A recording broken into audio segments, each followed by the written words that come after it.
Hello again, everybody. I'm Chris Mooneyham from 680 The Fan, the NFHS Network, and of course, from the Touchdown Club of Atlanta. And welcome to this week's edition of the TCA All Sports Report.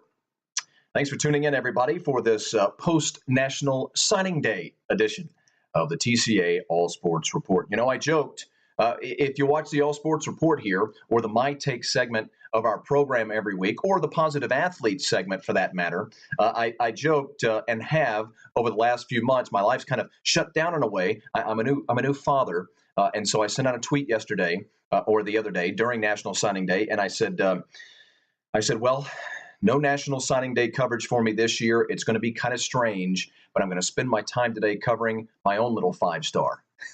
And then tweeted out a picture of my son in his daddy's little linebacker outfit. Now, I'm not bragging about the son or any of that other stuff. The reason I bring that up is because I got to tell you, it was really funny this year being sort of still covering it, still watching it, still, diving into the minutia of it, but in a different way. When you're not out there actively covering it for a media outlet, it's really far, far different. And I was able to enjoy some of that manufactured drama, if we're all just being honest.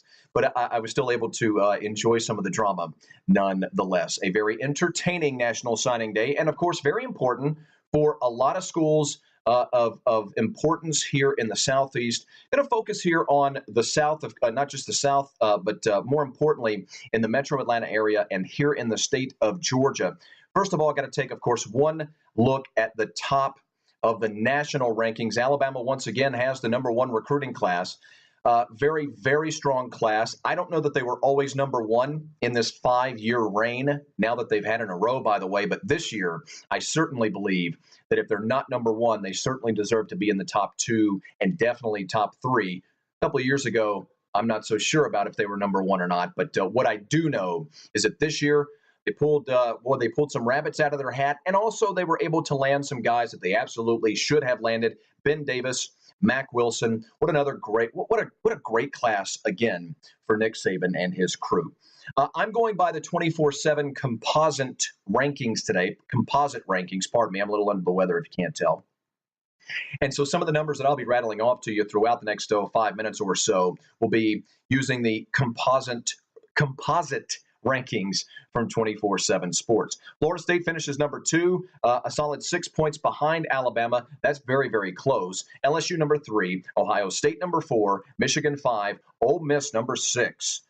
Coming out of nowhere for a lot of people to land a couple of major recruits. And they lost a guy that they were almost certain to get going into yesterday. And then the University of Georgia finishes number 7, according to the 24/7 composite rankings. USC 8, Auburn 9, and Clemson at number 10. So what did Georgia's day look like yesterday?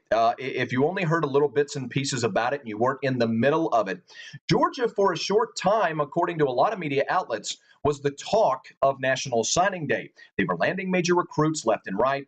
They nailed McCole Hardman, got him in.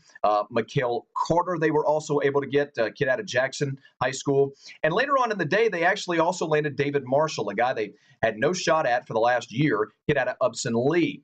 And they landed the guys that they knew they were going to get: Chauncey Manick and Charlie Warner and Elijah Holyfield and Jaleel Legwins, Tyler Clark.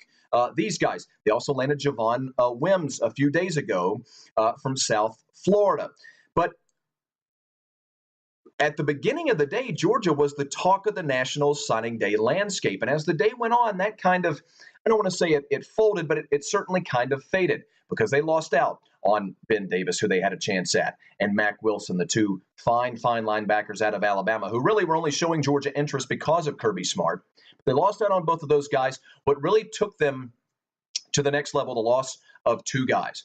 E.J. Price, of course, the offensive lineman of Central Gwinnett, and Archer, who ended up going to Southern California. And, of course, the loss of the number one player inside the state, that of Derek Brown out of Lanier, who commits to Auburn. Still a very good class for the University of Georgia. You get Eason, you get Isaac Nauta, you get Julian Rochester, Ben Cleveland, Riley Ridley, a big-time pickup, Chad Clay.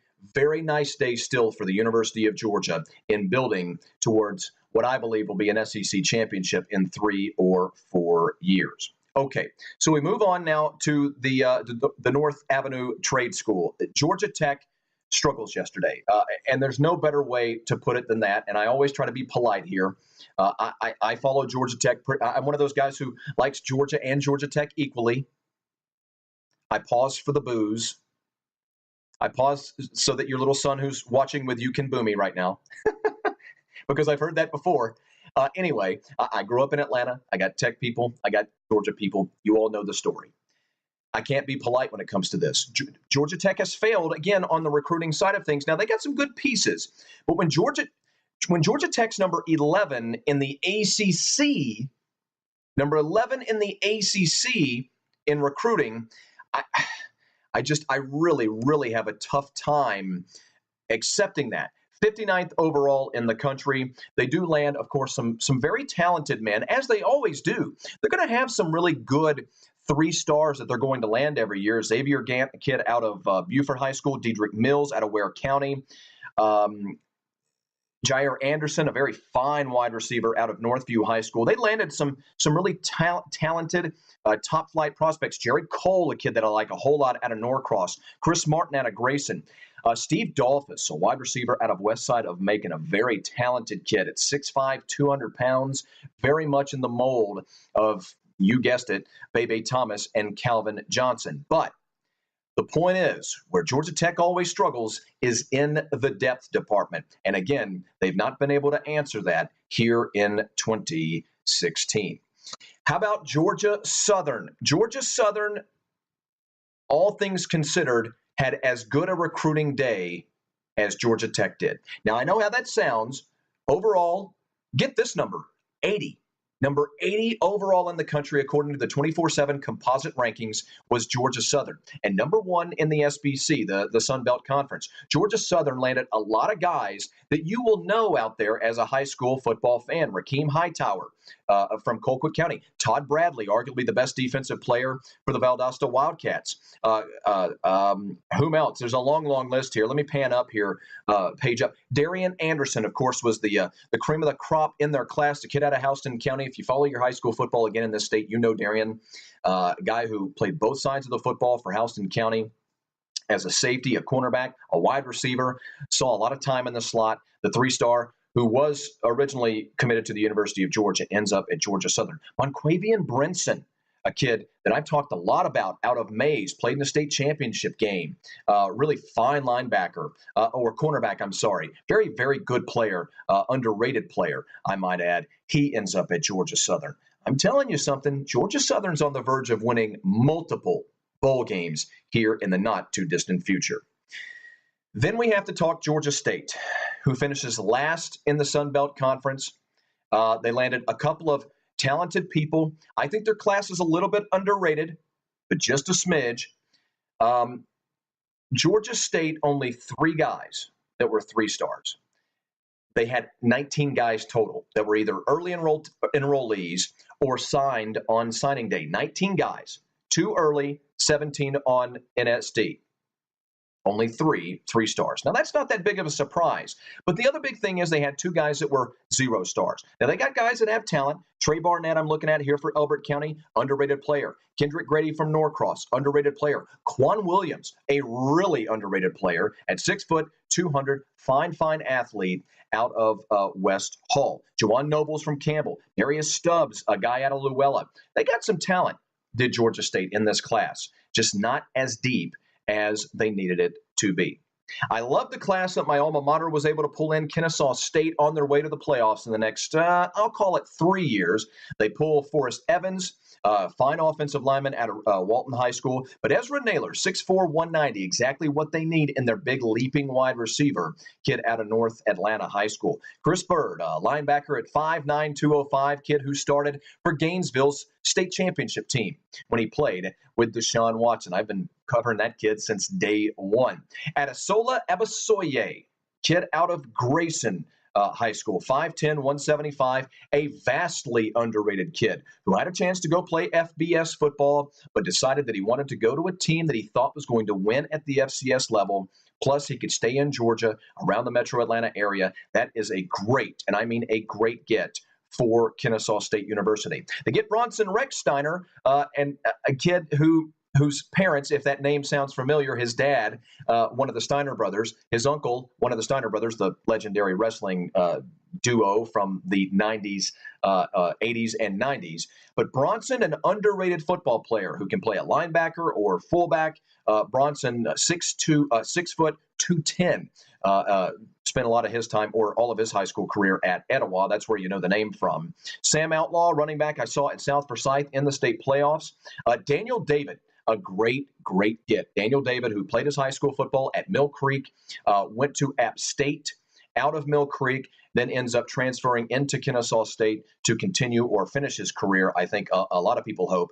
Bryson Armstrong, who has been committed to Kennesaw State for quite some time, the kid out of Kell who played multiple positions, who was so dangerous. Go look up the game that he had in the Corky Kell Classic to start the year this year against Kell. I think he scored 3 different ways.